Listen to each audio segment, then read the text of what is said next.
വന്യമൃഗങ്ങളിൽ നിന്ന് കൃഷി സംരക്ഷിക്കാൻ AI സംവിധാനം ഉപയോഗപ്പെടുത്തുന്ന പദ്ധതി നടപ്പാക്കുമെന്ന് കൃഷിമന്ത്രി പി പ്രസാദ്. പദ്ധതി പരീക്ഷണാടിസ്ഥാനത്തിൽ പ്രായോഗികമാക്കാൻ ശ്രമം നടക്കുകയാണ്.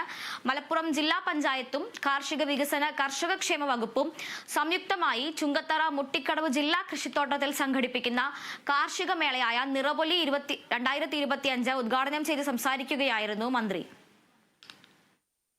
ഞങ്ങൾ സ്റ്റാർട്ടപ്പുകളുടെ ഒരു മീറ്റിംഗ് ഹൈദരാബാദിൽ ഞാനും ഞങ്ങളുടെ കൃഷി വകുപ്പ് ഡയറക്ടർ അതിൽ അതിനകത്ത് പരിപാടിക്കകത്ത് പേര് കണ്ടു. വേറെ എന്തോ പരിപാടി ബന്ധപ്പെട്ട് പോയാണെന്ന് തോന്നുന്നു. അപ്പം അതിലെയും ഞങ്ങളെല്ലാം കൂടി ഹൈദരാബാദിൽ ഇതിനൊരു സ്റ്റാർട്ടപ്പിന്റെ മീറ്റിംഗിൽ പോയി. അവരുമായിട്ട് ഞങ്ങൾ ഈ മാസം ജനുവരിയിൽ തന്നെ കേരളത്തിൽ ഞങ്ങൾ കോൺക്ലേവ് വെക്കുന്നുണ്ട്. ഒരു ഡിവൈസ്, ചെറിയ പൈസ, വലിയ പൈസയൊന്നും ആവുന്നില്ല.